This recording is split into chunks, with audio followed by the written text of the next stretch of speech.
छोटे किसानों की परेशानियों से हर कोई परिचित है। समय समय पर उनके सशक्तिकरण की मांग भी उठी है। हमारे आदरणीय शरद पवार जी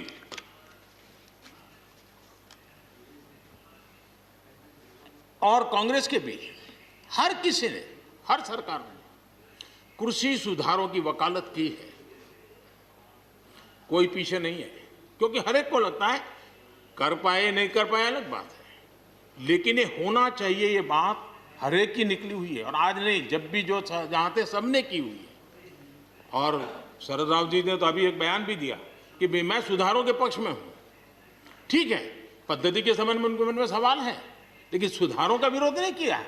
और इसलिए मैं समझता हूं कि हमें इस विषय में हमारे साथी श्रीमान सिंधिया जी ने बहुत ही अच्छे ढंग से कई पहलुओं पर इस कानून को लेकर के यहाँ पर ये सारी बातें पिछले 2 दशक से लगातार चल रही है, हर फोरम में चली है। ऐसा नहीं है कि कोई हमारे आने के बाद हर ने कहा है और हर एक को लगा कि अब समय आ गया, हो जाए, अब समय आ गया। ये ठीक है, फुट स्टॉप कॉमा कोई इधर उधर हो सकता है, कोई ये दावा नहीं कर सकता है कि भाई हमारे समय की सोच बहुत ही बढ़िया थी। मैं भी दावा नहीं कर सकता हूं कि हमारे समय की सोच बढ़िया है, 10 साल के बाद कोई नई सोच आ ही नहीं सकती। ऐसा नहीं होता है जी। ये समाज जीवन परिवर्तनशील होता है।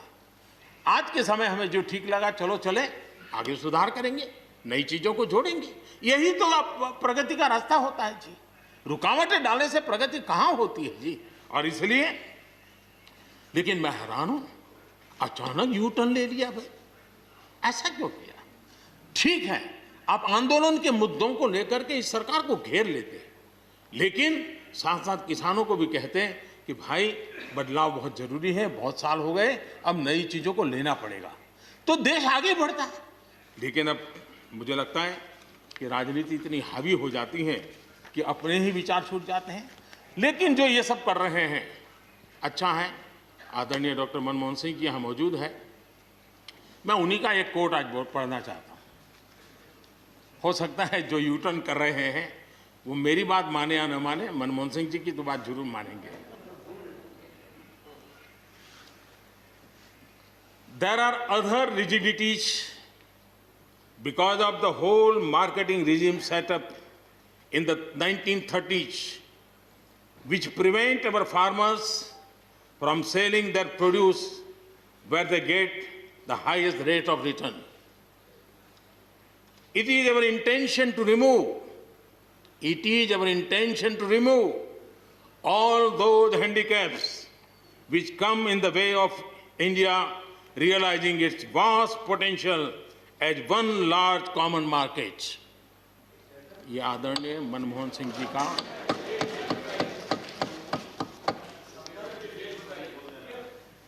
आदरणीय मनमोहन सिंह जी ने किसान को उपज बेचने की आज़ादी दिलाने, भारत को एक कृषि बाजार दिलाने के संबंध में अपना इरादा व्यक्त किया था और वो काम हम कर रहे हैं। और मुझे आप लोगों को गर्व होना चाहिए कि देखिए मनमोहन सिंह जी ने कहा था वो मोदी को करना पड़ रहा है, गर्व कीजिए।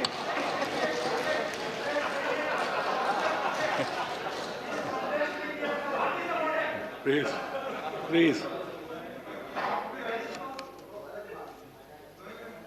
और मजा ये है कि जो लोग पॉलिटिकल बयानबाजी करते हैं उछल उछल करके, उनके राज्यों में भी जब उनको मौका मिला है, इसी में से आधा अधूरा कुछ न कुछ किया ही किया है। हर किसी ने, यहाँ जो विरोध में दल है उनकी भी जहाँ सरकारें हैं वहाँ आधा अधूरा कुछ न कुछ तो किया ही है, क्योंकि उनको भी मालूम है रास्ते का रास्ता तो यही है। और मैंने देखा इस चर्चा में लॉ का जो स्पिरिट है उस पर किसी की चर्चा नहीं हुई है। शिकायत दिया गया तरीका ठीक नहीं था, जल्दी कर दिया, इसको नहीं पूछा, ये रहता है। वो तो परिवार में शादी होती है तो भी फूफी नाराज होकर के कहती है मुझे कहाँ बुलाया, तो वो तो रहता है। इतना बड़ा बड़ा परिवार है तो रहता ही है।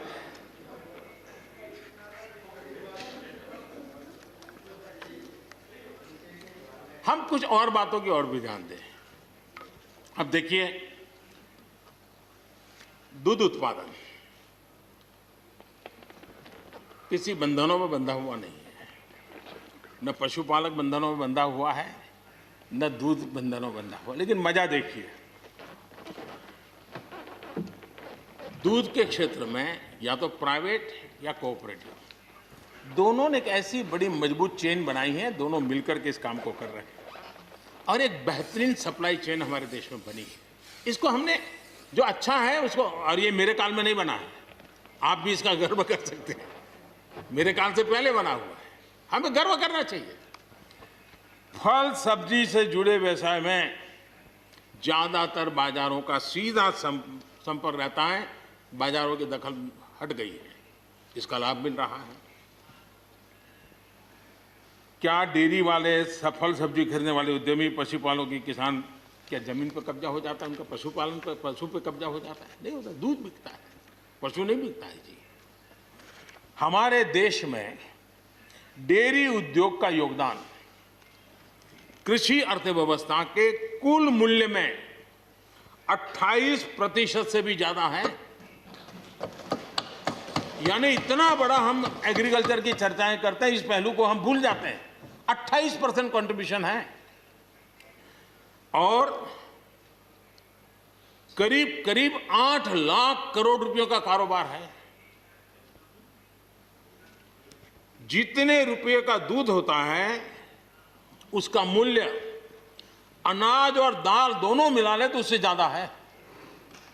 हम कभी इस तरफ देखते ही नहीं है। पशुपालकों को पूरी आजादी, अनाज और दाल पैदा करने वाले छोटे और सीमांत किसानों को जैसे पशुपालक को आजादी मिली है, इनको आजादी क्यों नहीं मिलनी चाहिए? और इन सवालों के जवाब हम ढूंढेंगे तो हम सही रास्ते पर चलेंगे। आदरणीय सभापति जी, ये बात सही है, जैसा हम लोगों की स्वभाव रहा है, घर में भी थोड़ा सा भी परिवर्तन करना हो तो घर में भी एक तनाव शुरू, चेयर यहाँ क्यों रखी, टेबल यहाँ क्यों रखा, घर में भी होता है। इतना बड़ा देश है और जिस प्रकार की परंपराओं से हम पले बढ़े हैं, तो ये मैं स्वाभाविक मानता हूँ। जब भी कोई नई चीज़ आती है तो थोड़ा बहुत रहता ही है हमारे यहाँ, क्योंकि असमंजस की स्थिति भी रहती है। लेकिन जरा वो दिन याद कीजिए जब हरित क्रांति की बातें होती थी। हरित क्रांति के समय जो कृषि सुधार हुए, तब भी जो आशंकाएं हुई, जो आंदोलन हुए, ये वेल डॉक्यूमेंटेड है और ये देखने जैसा है। कृषि सुधार के लिए सख्त फैसले लेने के उस दौर में शास्त्री जी का हाल ये था कि अपने साथियों में से कोई कृषि मंत्री बनने को तैयार नहीं होता था, क्योंकि लगता था कि ऐसा है हाथ जल जाएंगे और किसान नाराज हो जाएंगे तो मेरी तो राजनीति समाप्त हो जाएगी। ये शास्त्री जी के समय की घटनाएं हैं। और अंत में शास्त्री जी को सी सुब्रमण्यम जी को कृषि मंत्री बनाना पड़ा था और उन्होंने रिफॉर्म्स की बातें की। योजना आयोग ने भी उसका विरोध किया था। मजा देखिए, योजना आयोग ने भी विरोध किया था। वित्त मंत्रालय सहित पूरी कैबिनेट के अंदर भी विरोध का स्वर उठा था। लेकिन देश की भलाई के लिए शास्त्री जी आगे बढ़े और लेफ्ट पार्टी जो आज भाषा बोलते हैं ना, वही उस समय बोलते थे। वो यही कहते हैं, अमेरिका के इशारे पर शास्त्री जी ये कर रहे हैं, अमेरिका के इशारे पर कांग्रेस ये कर रही है। सारा चीज जितना आज मेरे खाते में जमा है ना, वो पहले आपके यहाँ बैंक में अकाउंट में था। सब कुछ अमेरिका के एजेंट कह दिया जाता था हमारे नेता, कांग्रेस के नेताओं को। ये सब कुछ लेफ्ट वाले जो आज भाषा बोलते हैं, वो उस समय भी उन्होंने यही भाषा बोली थी। कृषि सुधारों को छोटे किसानों को बर्बाद करने वाला बताया गया था। देश भर में हजारों प्रदर्शन आयोजित हुए थे, बड़ा मूवमेंट चला था। इसी माहौल में भी लाल बहादुर शास्त्री जी और उसके बाद की सरकार जो करती रही, उसी का परिणाम है कि जो हम कभी PL 480 मंगवा करके खाते थे, आज देश अपने किसान ने अपनी मिट्टी से पैदा की चीजों को खाता है।